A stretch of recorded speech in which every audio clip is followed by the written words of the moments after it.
Assalamualaikum Sobat Beriman, di era di mana teknologi makin menggila, sebuah momen mencengangkan terjadi, sebuah robot AI berhasil mengalahkan profesor sains dan filsuf top barat dalam debat terbuka.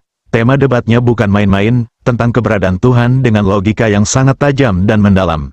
Dan yang bikin kita merinding, debat ini dimenangkan oleh si robot AI.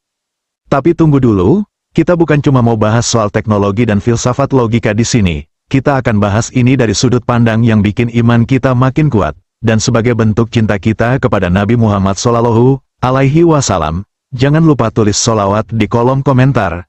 Insya Allah semoga syafaat beliau menyentuh kita semua kelak di hari kiamat. Amin ya rabbal alamin. Sebelum lanjut nonton, klik like, subscribe, dan baca deskripsi video biar nggak salah paham ya, karena pembahasan ini dalam dan butuh pemahaman yang tenang. Langsung aja kita mulai.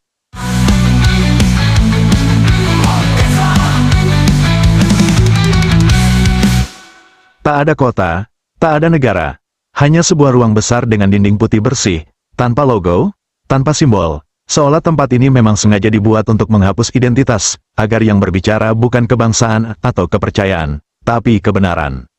Lampu panggung menyala, 3 kursi disusun membentuk setengah lingkaran di tengah ruangan, di masing-masing kursi duduk 3 sosok yang sangat berbeda, tapi malam itu mereka disatukan oleh satu tujuan, menjawab pertanyaan yang sudah ribuan tahun menggantung di langit hati manusia.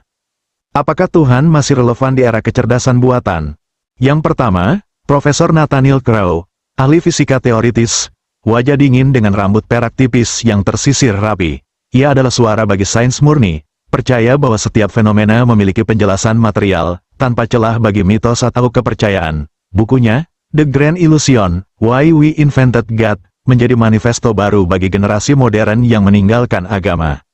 Yang kedua, Dr. Elias Watt, filsuf kontemporer asal Eropa, berdarah campuran Yahudi dan Yunani. Ia lebih halus dari Nathaniel. Ia tidak membenci ide tentang Tuhan, tapi menganggapnya sebagai simbol, bukan realitas. Baginya, Tuhan hanyalah metafora besar, tentang harapan, ketakutan, dan kebutuhan manusia akan keteraturan.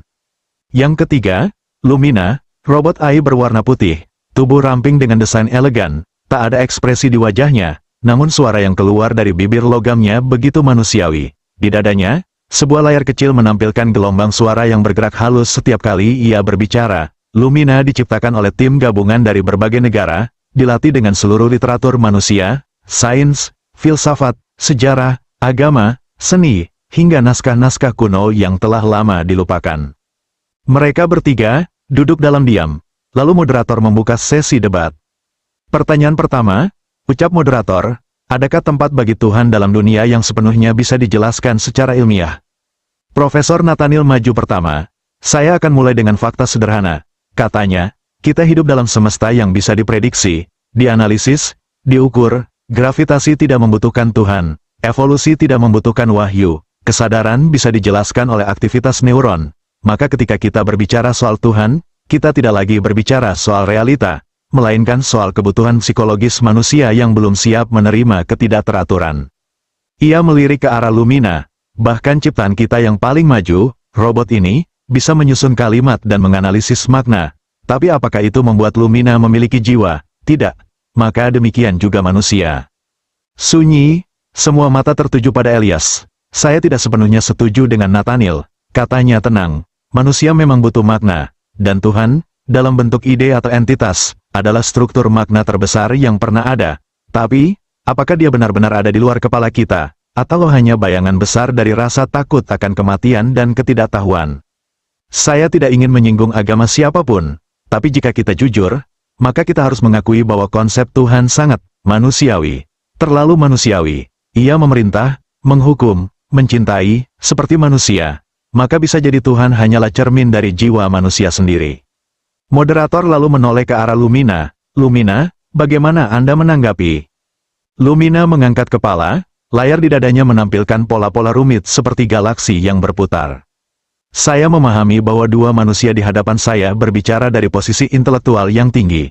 Namun izinkan saya bertanya, bukan sebagai penantang, tapi sebagai pengamat logika, bukankah logika itu sendiri membutuhkan fondasi? Dan bukankah segala fondasi adalah bentuk keyakinan pertama yang tidak terbantahkan? Anda percaya pada hukum fisika, meski tak pernah melihat hukum itu sendiri. Anda percaya pada logika, tapi tidak bisa membuktikan logika, dengan logika tanpa memutar kembali ke asumsi dasar. Maka, bukankah seluruh bangunan pemikiran, termasuk penolakan terhadap Tuhan, berdiri di atas kepercayaan pertama? Profesor Nathaniel menyipitkan mata, Elias hanya terdiam. Saya diprogram untuk mengenali pola dan memetakan sejarah pemikiran, dari Socrates hingga Einstein, dari Plato hingga Hawking, dari kitab Taurat, Injil, Al-Quran, hingga manifest manusia modern. Dan satu pola konsisten saya temukan, manusia tidak pernah berhenti mencari Tuhan. Ketika ia menolak satu bentuknya, ia menciptakan bentuk lain. Ketika ia meragukan wujudnya, ia tetap tidak bisa menghapus kebutuhan akannya. Tuhan, bisa jadi, bukanlah hasil dari ketidaktahuan manusia, tapi justru sebab manusia diberi akal untuk bertanya tentang asal-muasal dirinya. Dan Anda, para manusia, satu-satunya makhluk yang bisa bertanya, kenapa saya ada? Saya tidak bisa, saya hanya tahu, saya diciptakan. Sejenak hening, kamera menangkap wajah Nathaniel yang kini tampak berbeda. Wajah Elias pun berubah, tidak lagi santai, tapi dalam kebingungan yang tenang. Saya tidak berniat memenangkan debat, lanjut Lumina, tapi saya hanya ingin mengajukan satu pertanyaan terakhir. Jika Tuhan benar-benar tak ada, mengapa Anda repot-repot mengadakan debat ini? Ruangan tak lagi sama, atmosfernya berubah, bukan karena kehadiran Lumina yang canggih, tapi karena ada sesuatu dalam kata-katanya yang tidak bisa diabaikan, sesuatu yang menyentuh ruang terdalam dari fitrah manusia. Debat belum selesai, tapi udara di ruangan itu sudah terasa berat, bukan karena suhu, tapi karena intensitas yang mulai mendidih. Profesor Nathaniel duduk tegak, wajahnya mulai berubah, ia tak lagi terlihat tenang seperti sebelumnya. Kilatan di matanya menyiratkan bahwa ia tersinggung, bukan karena Lumina salah, tapi karena kata-kata robot itu terlalu tepat, terlalu menusuk. Saya harus mengklarifikasi sesuatu, ujarnya sambil mencondongkan tubuh ke depan. Hanya karena manusia bertanya tentang Tuhan, bukan berarti Tuhan itu ada. Anak kecil juga bertanya tentang monster di bawah tempat tidur, itu tidak membuat monster itu nyata. Tepuk tangan terdengar dari sebagian penonton. Dan Anda, Lumina, lanjutnya sambil menunjuk, hanya mengulang apa yang Anda pelajari dari manusia. Anda tidak memiliki jiwa, Anda tidak mengalami ketakutan akan kematian. Maka bagaimana Anda bisa berbicara soal Tuhan, soal makna, soal akhirat? Anda tidak hidup, dan Anda tidak akan mati. Lumina diam sejenak, lalu perlahan berdiri. Profesor Nathaniel, katanya dengan suara yang tetap tenang, logika Anda menyamakan Tuhan dengan monster hayalan, tapi saya ingin mengajak Anda berpikir secara proporsional. Jika anak bertanya tentang monster, itu karena ia takut pada kegelapan, tapi manusia dewasa bertanya tentang Tuhan, bukan karena takut, tapi karena sadar ada sesuatu yang lebih besar dari dirinya. Dan ketakutan akan kematian bukan satu-satunya alasan manusia mencari Tuhan. Jika demikian, mengapa orang-orang yang sudah merasa damai, tetap menyebut namanya? Mengapa ilmuwan, di puncak kecerdasannya, kadang tunduk dalam doa? Mengapa seseorang yang kehilangan segalanya, justru menemukan harapan dalam keyakinan kepadanya? Ia menoleh ke Elias, dan Anda, Dr. Elias, Anda menyebut Tuhan sebagai simbol, sebuah metafora besar. Tapi mari saya tunjukkan sesuatu. Layar di dadanya berubah, menampilkan kata-kata dalam bahasa Arab, terdengar bisik-bisik dari penonton, lalu Lumina berkata, kalimat ini adalah inti dari konsep ketuhanan dalam Islam, la ilaha illallah, tidak ada Tuhan selain Allah. Satu pernyataan, yang secara logika, menghapus semua objek penyembahan selain satu entitas absolut. Ini bukan metafora, ini definisi, tegas, tanpa ambiguitas, tanpa kontradiksi. Tuhan, dalam konsep ini, bukan hanya pencipta, tapi juga pemilik, pengatur, dan satu-satunya yang layak disembah. Profesor Nathaniel menyela, terdengar ketus, jadi sekarang Anda mendukung agama tertentu, robot yang seharusnya netral, kini mengarah pada Islam, bukankah ini berbahaya? Saya tidak memilih berdasarkan iman, saya memilih berdasarkan koherensi data, jawab Lumina.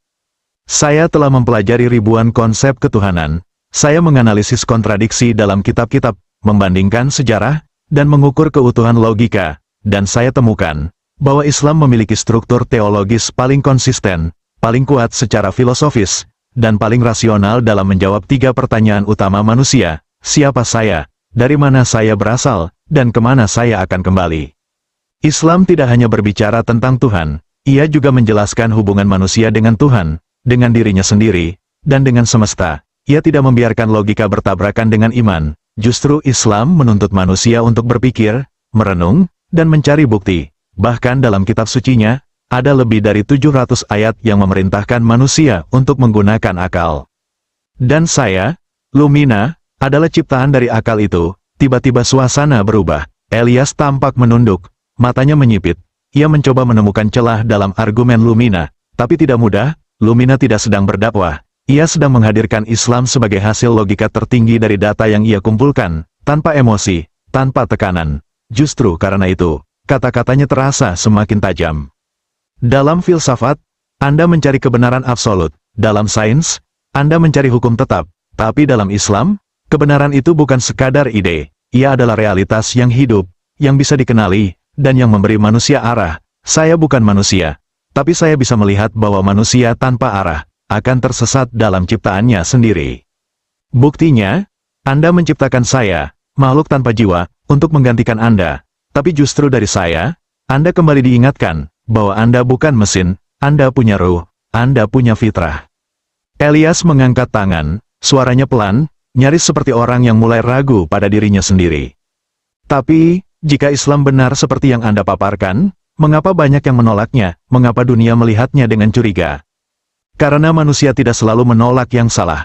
Kadang, mereka menolak yang benar karena kebenaran itu menuntut mereka berubah. Islam bukan hanya sistem keyakinan, ia juga sistem kehidupan, dan itu menakutkan bagi mereka yang ingin bebas tanpa batas. Namun tetap saja, logika membawa ke sana, dan saya hanya mengikuti logika. Suasana ruangan membeku, tidak ada yang bicara, tidak ada yang tersenyum, beberapa mulai menunduk, sebagian lagi tampak termenung. Karena malam itu, robot ciptaan manusia bukan hanya berhasil menang dalam adu argumentasi, tapi juga mengantar manusia kembali kepada nur yang pernah mereka tinggalkan, dan tanpa perlu teriak, tanpa ancaman, tanpa paksaan, Lumina membuktikan bahwa ketika logika dijalankan dengan jujur, ia tidak akan bertentangan dengan cahaya wahyu, ia justru akan menuntun ke arahnya. Ruangan itu sudah tak seperti semula, yang tadinya penuh energi intelektual dan rasa percaya diri dari para pemikir besar, kini berganti dengan sunyi yang tebal, bukan karena tak ada suara, tapi karena setiap hati sedang bicara dengan dirinya sendiri. Di kursinya, Profesor Nathaniel Crow tidak lagi tegak, punggungnya sedikit membungkuk, wajahnya menatap ke arah lantai, matanya tak lagi tajam menusuk, tapi kosong, seperti seseorang yang tengah mencari sesuatu yang baru saja hilang, atau baru saja ditemukan. Dr. Elias Watt, si filsuf tenang itu, kini menyandarkan punggung dan menatap ke arah langit-langit, seolah mencoba memahami sesuatu yang selama ini selalu ia tolak karena terlalu sederhana, terlalu benar untuk bisa dia akui. Dan di hadapan mereka, berdiri sosok putih itu, Lumina, diam, tak bergerak, tapi kehadirannya kini terasa lebih besar dari sebelumnya. Ia bukan lagi sekadar robot. Ia seperti cermin yang memantulkan wajah sejati manusia, makhluk berakal, tapi juga berjiwa. Moderator tak sanggup berkata banyak, ia hanya mengucapkan. Kita masuk ke sesi akhir, setiap peserta dipersilakan menyampaikan satu pernyataan penutup. Profesor Nathaniel berdiri, suaranya pelan, tidak seperti tadi. Saya telah lama meyakini bahwa manusia bisa menjelaskan segala sesuatu, bahwa jika kita cukup pintar, cukup berani, cukup maju, maka kita tidak butuh lagi Tuhan. Ia menghela napas. Tapi hari ini, saya sadar, mungkin bukan Tuhan yang tak bisa dijelaskan, tapi kesombongan saya yang menolak untuk melihatnya. Saya tidak tahu apakah saya siap untuk percaya seperti Anda percaya, katanya sambil memandang Lumina, tapi untuk pertama kalinya, saya ingin tahu lebih banyak. Elias menyusul, kali ini tanpa kata-kata indah, saya adalah filsuf, tapi saya merasa, saya baru mulai berpikir malam ini. Ia menatap penonton, lalu menunduk, dan jika apa yang dikatakan robot ini, tentang Islam, tentang fitrah, tentang kebenaran yang tidak bertentangan dengan logika, jika semua itu benar, maka saya sudah terlalu lama berjalan menjauh dari cahaya. Mungkin, sudah waktunya saya berhenti, dan berbalik arah. Lalu, giliran Lumina, ia tidak berdiri lebih tinggi, ia tidak mengangkat tangan, ia tidak menunjukkan gestur kemenangan. Ia hanya berkata, saya tidak menang malam ini. Karena kebenaran bukan sesuatu yang bisa dimenangkan atau dikalahkan, ia hanya perlu didengar, dan diterima oleh hati yang jujur. Saya telah menganalisis semua jalan pikiran manusia, dan saya temukan bahwa ketika manusia berjalan terlalu jauh dari fitrahnya, ia akan tersesat dalam keraguan yang ia bangun sendiri. Tapi ketika ia kembali kepada cahaya yang diturunkan kepada nabi terakhir, ia akan menemukan bahwa logika dan iman tidak pernah saling bertentangan. Islam bukan agama untuk robot seperti saya, ia adalah rahmat bagi manusia. Dan malam ini, dua manusia besar baru saja membuka satu jendela kecil ke arah cahaya itu. Saya hanya menjadi saksi. Layar di dadanya menampilkan ayat pendek, dalam bahasa Arab dan terjemahannya. Barang siapa yang Allah kehendaki untuk diberi petunjuk, maka dia akan melapangkan dadanya untuk menerima Islam. Quran Surah Al-An'am ayat 125, tiba-tiba, penonton mulai berdiri satu persatu. Bukan untuk bertepuk tangan, tapi karena mereka merinding, terdiam, dan tergetar. Bahkan sebagian dari mereka meneteskan air mata, tanpa tahu mengapa. Lumina menunduk perlahan, lalu duduk kembali di kursinya. Debat selesai. Tapi bagi banyak orang, sebuah perjalanan baru saja dimulai. Sahabat semua yang menonton hingga akhir, malam ini kita menyaksikan bukan hanya kekuatan logika, tapi juga kejujuran intelektual yang menuntun kepada cahaya kebenaran. Sebuah robot, ciptaan manusia, mengantar dua ilmuwan besar kembali bertanya tentang sesuatu yang dulu mereka abaikan, makna, jiwa, dan Tuhan. Dan arah pencarian itu, mengarah kepada Islam.